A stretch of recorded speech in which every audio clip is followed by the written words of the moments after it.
Alhamdulillah kalau semuanya sehat-sehat semua. Sebelum memulai pelajaran hari ini, mari kita berdoa. Silakan ketua kelas pimpin doa.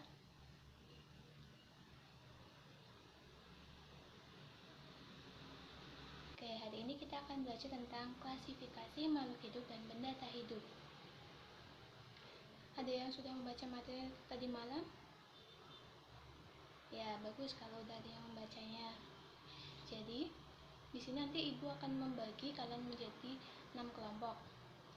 Masing-masing kelompok ada 4 orang ya. Nanti kalian akan mengamati lingkungan di sekitar sekolah kita mengenai makhluk hidup dan benda tak hidup apa saja. Nanti ibu akan membagikan LKS sejumlah kelompok dan kalian akan mengerjakannya di buku masing-masing ya. Oke. Di sini ibu ada dua gambar, ada yang bisa menjelaskan. Di sini ada kucing dan di sini ada mobil. Oke, coba Eka, kamu jelaskan, kamu sebutkan apa perbedaan dari kedua gambar ini. Oke, benar. Jadi perbedaannya terletak pada ciri-cirinya. Jika pada mobil, itu ciri-cirinya dia dapat bergerak, namun dia tidak dapat bereproduksi dan tidak dapat tumbuh berkembang. Sedangkan pada kucing, dia dapat bergerak seperti mobil. Dia dapat tumbuh dan berkembang, bereproduksi, membutuhkan makanan, dan mengeluarkan zat sisa. Itu merupakan ciri-ciri dari makhluk hidup ya anak-anak. Oke, sampai di sini ada yang mau ditanyakan terlebih dahulu? Oke, kita akan masuk ke materinya anak-anak.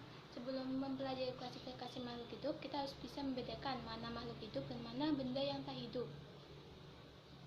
Ciri-cirinya, jika pada makhluk hidup ada 6 ya anak-anak, ada 8 ya anak-anak.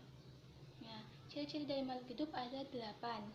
Yang pertama, ada bernafas. Yang kedua, bergerak. Yang ketiga, tumbuh dan berkembang. Yang keempat, membutuhkan makanan dan minuman. Yang kelima yaitu manusia itu, makhluk hidup itu dapat bereproduksi atau berkembang biak. Dan yang keenam, makhluk hidup peka terhadap rangsangan atau iritabilitas. Yang ketujuh, makhluk hidup dapat menyesuaikan diri terhadap lingkungan. Dan yang kedelapan mengeluarkan zat sisa. Oke, yang pertama kita bahas tentang bernafas. Makhluk hidup tentunya akan bernafas ya anak-anak, mengeluarkan CO2 dan menghirup O2. Jika makhluk hidup tidak bernafas, maka makhluk hidup tersebut akan mati. Lalu yang kedua, bergerak. Kita, manusia, hewan, pasti akan bergerak untuk melakukan aktivitas. Pada tumbuhan juga dia akan melakukan pergerakan, namun pergerakannya itu pasif. Lalu yang ketiga, tumbuh dan berkembang. Manusia, hewan, pasti akan tumbuh dari anak kecil, dari bayi, anak-anak, dan usia kalian dewasa, lalu seperti ibu guru atau bapak kalian itu akan mengalami fase tumbuh dan berkembang. Oke. Lalu yang keempat, membutuhkan makanan dan minuman. Kita bergerak, kita beraktivitas, pasti akan membutuhkan yang namanya energi. Energi itu didapatkan dari makanan atau minuman yang kita makan dan minum setiap harinya. Lalu yang enam ya. Yang keenam yaitu berkembang biak. Di sini kalian berasal dari orang tua kalian. Orang tua kalian akan melakukan yang namanya reproduksi atau berkembang biak. Seperti itu.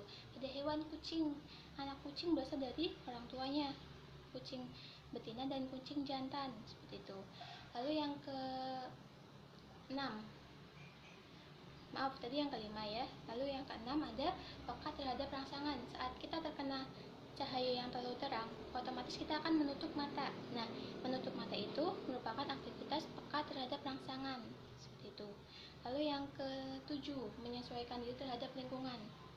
Seperti bunglon. Bunglon akan berubah warna menjadi hijau saat dia berada di lingkungan yang hijau dan berubah warna menjadi coklat saat dia berada di pohon. Seperti itu.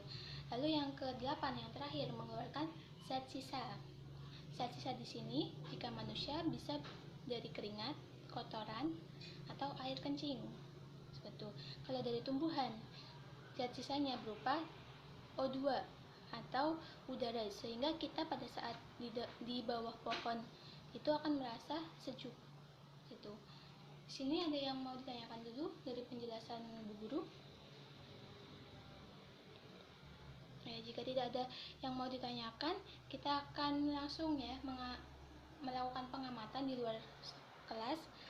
Ibu akan bagikan lembar soalnya, lembar kegiatannya lembar kegiatannya ini. Di sini ada keterangan di mana kalian harus mengamati, dan di sini Ibu sudah tentukan bendanya. Ada rumput, ada pulpen, penghapus, batu, manusia atau teman kalian sendiri, semut, kucing, tanah, dan pohon. Kalian bisa mengamati apakah benda-benda tersebut bernafas, bergerak, tumbuh dan berkembang, membutuhkan makanan, iritabilitas atau peka terhadap rangsangan, berkembang biak, menyesuaikan diri, atau mengeluarkan zat sisa. Kalian bisa mencentangnya ya jika terdapat ciri-ciri tersebut. Lalu kalian kelompokkan mana benda hidup dan mana benda tak hidup. Lalu kalian buat kesimpulannya. Kalian kerjakan di buku masing-masing ya. Sekarang kita keluar kelas.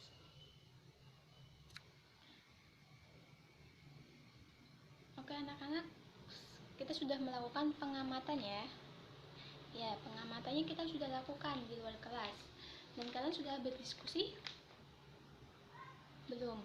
Oke, Ibu akan beri waktu kalian berdiskusi untuk menyelesaikan tugas yang tadi. Setelah berdiskusi, kalian maju per kelompok ke depan dan saling bertanya ya. Nanti jika siswa yang aktif bertanya akan Ibu beri nilai. Oke, jadi kalian harus aktif ya anak-anak di kelas. Oke, waktunya habis anak-anak. Coba kelompok 4 kalian maju, jelaskan apa yang telah kalian amati dan apa yang telah kalian diskusikan kepada masing-masing kelompok, kepada teman di tempat kelas. Silahkan. Oke, ada yang mau ditanyakan dari kelompok 4? Oke, jika tidak ada yang mau ditanyakan, ada yang bisa menyimpulkan dari kegiatan ini?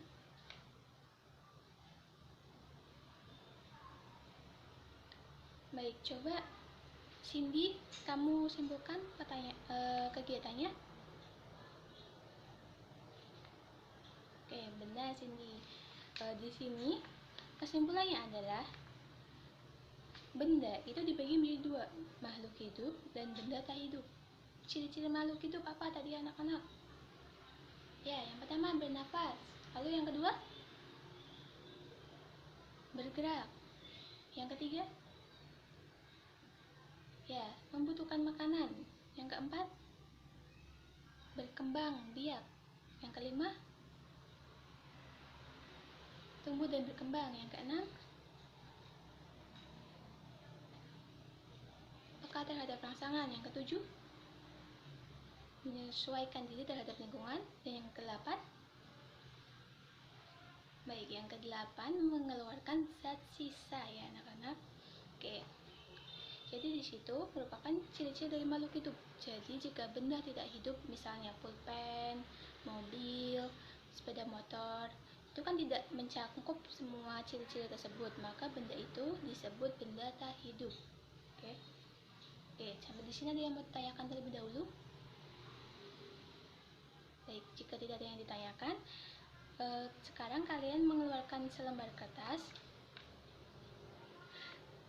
Ya, ini post-test ya anak-anak. Jadi setiap pelajaran Ibu, di akhir pelajaran akan ada post-test. Itu untuk nilai kalian, nilai harian kalian, oke? Soalnya ada 5, nanti Ibu akan tuliskan di papan tulis. Kalian tulis soalnya dan kalian jawab. Dikumpulkan maksimal hari ini ya anak-anak di meja Bu Guru. Jadi tidak harus pada jam ini selesai, tidak harus, tapi kalian bisa kumpulkan hari ini terakhir waktu jam pulang sekolah di meja Bu Guru. Oke, Bu Guru tuliskan dulu ya anak-anak. Oke, ini soalnya ya anak-anak. Kalian jawab di lembar kertas, tulis soalnya, tulis nama, kelas, sama nomor absen. Oke, jangan lupa pertemuan selanjutnya kalian sebelumnya harus membaca terlebih dahulu tentang klasifikasi makhluk hidup. dari tingkatannya, dari kingdom, phylum, sampai yang terakhir, spesies. Oke, jadi kita akan bahas itu dan kita akan melakukan praktikum di minggu depan. Oke, jika tidak ada yang ditanyakan, Bu sudahi pertemuan hari ini.